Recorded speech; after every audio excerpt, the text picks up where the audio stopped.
Graça e paz, queridos irmãos, queridos ouvintes da palavra do Senhor. Estamos aqui nesta boa oportunidade, mais uma vez, para trazermos a palavra do Senhor.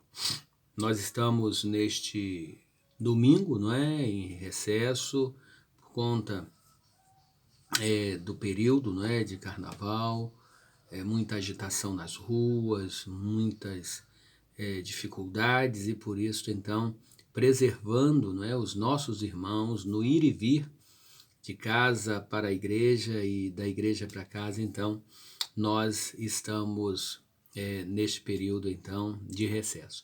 Mas a palavra do Senhor não para, não é? Então, nós estamos aqui para compartilhá-la e é importante que nós possamos, então, nesse momento, refletir nela. Quero convidar você, meu amado irmão, a abrir a sua Bíblia em Colossenses, capítulo de número 3, versículo de número 13. Queremos falar, nesta boa oportunidade, sobre perdão. Diz assim: suportando-vos uns aos outros e perdoando-vos uns aos outros. Se algum tiver queixa contra o outro, assim como Cristo vos perdoou, assim fazei vós também. Queridos, perdão é uma palavra tão conhecida, tão falada, a gente utiliza rotineiramente, mas é um gesto, uma atitude, muitas das vezes tão difícil de acontecer na vida de muitas pessoas. E, infelizmente, até mesmo na vida de crentes. Tem crentes rancorosos, tem crentes que guardam uma mágoa, um ódio tão grande em seus corações e não liberam perdão. Continuam escravizadas àquele sentimento tão ruim, não é? Não tendo aí a condição de se libertar dessa dificuldade por causa de orgulho, por causa da sua prepotência, por causa dos seus conceitos, achando que está cheia de razão e por isto não precisa de forma nenhuma se render, não precisa se achegar a ninguém para perdoar, porque foi a outra pessoa quem a agrediu, quem a afrontou, e por isto ela não tem obrigação nenhuma, dentro do seu entendimento, de perdoar, né? Mas a gente vê, queridos, que não há possibilidade da gente avançar, da gente prosseguir na vida cristã sem exercer o perdão. O que seria o perdão?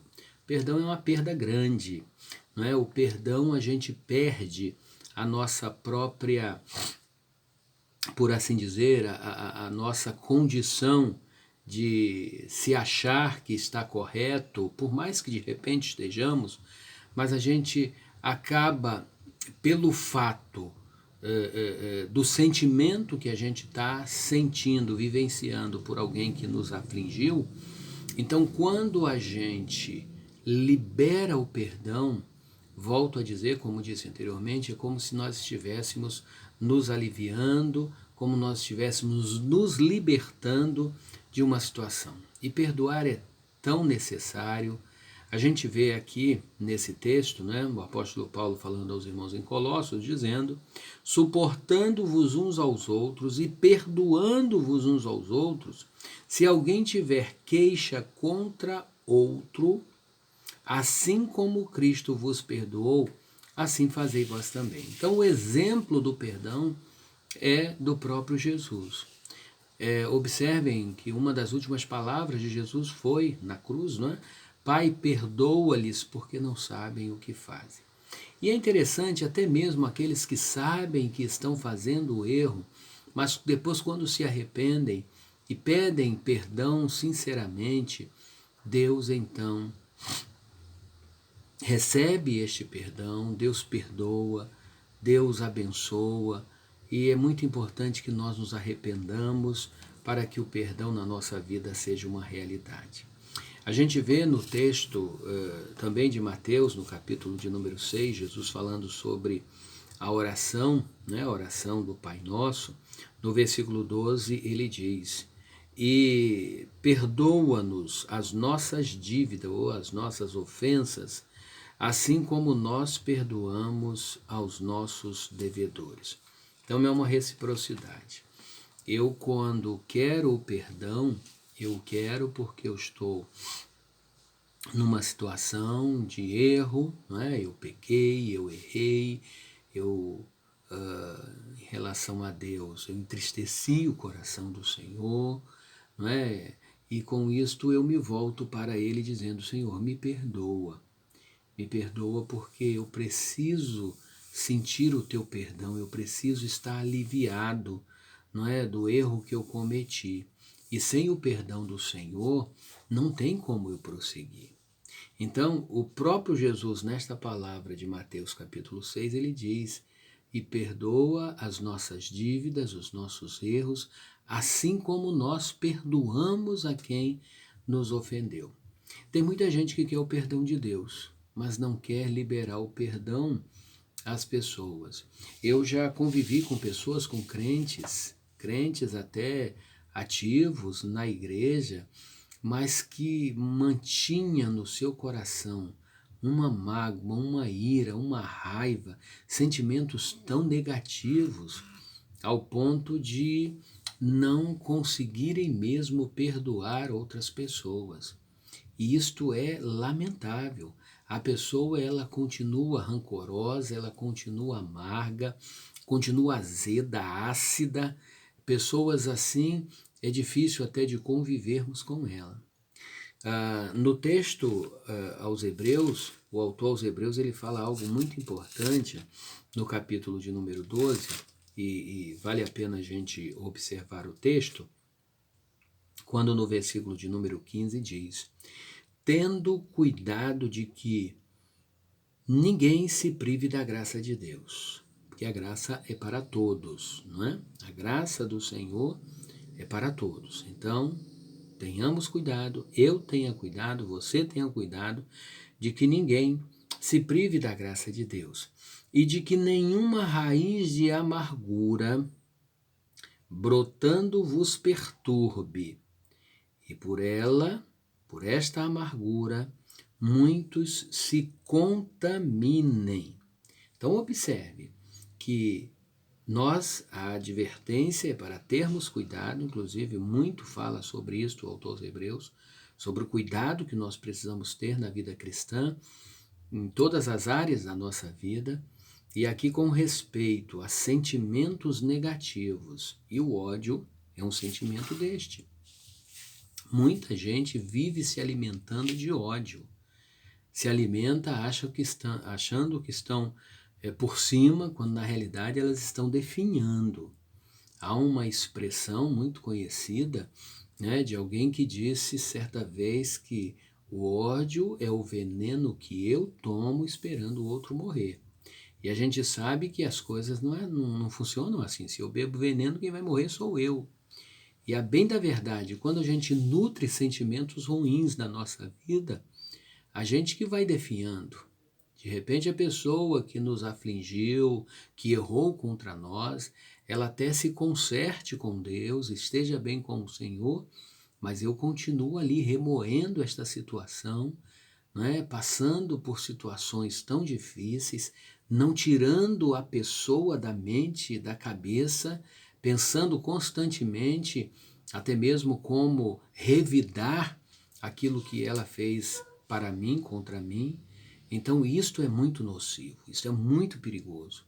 Então, se você deseja o perdão do Senhor, você também, assim como Cristo vos perdoou, devemos também perdoar. Devemos ser imitadores do Senhor. Devemos fazer conforme a palavra do Senhor nos orienta. Volto ao texto aqui de Hebreus capítulo 12, ou versículo de número 15. Tendo cuidado de que ninguém se prive da graça de Deus. Você já parou para pensar que por conta dos sentimentos que você vem nutrindo na sua vida, e o ódio é um deles, você tem privado, você tem evitado que muitas pessoas, por seu intermédio, conheçam a Jesus, e por isso elas estão privadas da graça de Deus? Você teve a oportunidade de falar do amor de Deus, ou até mesmo de testemunhar do amor de Deus para essa pessoa, mas essa pessoa viu em você uma pessoa amarga, uma pessoa rancorosa, uma pessoa difícil, uma pessoa prepotente.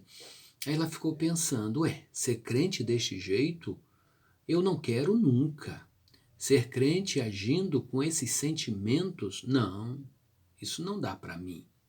Então, nós muitas das vezes privamos as pessoas de receberem a graça de Deus por causa do nosso mau testemunho, por causa do aflorar dos nossos sentimentos. A gente vê o apóstolo Paulo falando aos crentes em Gálatas, dizendo, não é, sobre o fruto do amor, e a gente vê aí essa coisa extraordinária em torno deste fruto, que é amor, paz, alegria, longanimidade, benignidade, bondade, fé, mansidão, domínio próprio. E tudo isto está dentro da área dos nossos sentimentos, e quantas das vezes os nossos sentimentos são aflorados, não é, de forma negativa, quando eles precisam ser aflorados de forma positiva, refletindo o fruto de Cristo, ou o fruto do Espírito. Então, tendo cuidado de que ninguém se prive da graça de Deus, e de que nenhuma raiz de amargura brotando vos perturbe, e que por ela, pela amargura, pelo rancor, pelo ódio que existe na sua vida, muitos acabam se contaminando. E é uma verdade muito grande. Contamina mesmo. Nós não podemos de forma nenhuma viver uma vida de acidez. Eu não me esqueço, uma vez, inclusive o saudoso pastor Edson, que ele esteve pregando em nossa igreja dizendo que o pinheiro, ele é uma das árvores em que a acidez que acaba como gotículas, não é?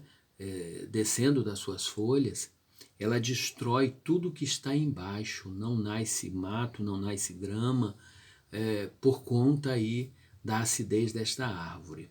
É bem comum que todas as árvores, muitas plantações ali no entorno, elas não vingam muito, mas em relação ao pinheiro é algo assim mais notado. E existem muitas pessoas, queridos, em que elas são tão ácidas por causa do aflorar dos seus sentimentos que elas não conseguem ter outras em volta dela. Isso é triste, isso é lamentável. Então exerça o perdão. Exerça isto com muita liberalidade. Por mais que você sofra perdas, perdoando. Você não vai ser bobo. Você vai ser uma pessoa íntegra. E você vai ser uma pessoa muito melhor. Não tenha dúvida disso. Então, viva o perdão. Perdoe. Porque isto vai te fazer melhor. E você vai estar cumprindo, com certeza, a palavra do Senhor. Amém? Vamos orar? Santo Deus, nosso Pai, em nome de Jesus, muito obrigado pela Tua palavra. Ó Deus, dá que possamos estar no centro da vontade do Senhor. E que vivamos, ó Deus, tomando como exemplo as atitudes do Senhor Jesus. E assim como Ele perdoou, que nós também perdoemos, para que, ó Deus, o nosso acesso, o nosso livre acesso ao Teu trono da graça seja algo muito mais favorável, porque a nossa vida está muito tranquila diante do Senhor. Muito obrigado, Deus, pelo Teu amor. Continua abençoando a Tua igreja, continua abençoando o Teu povo. E desperta-nos para Te servirmos com muita sinceridade, verdade e amor. Em nome de Jesus nós oramos. Amém.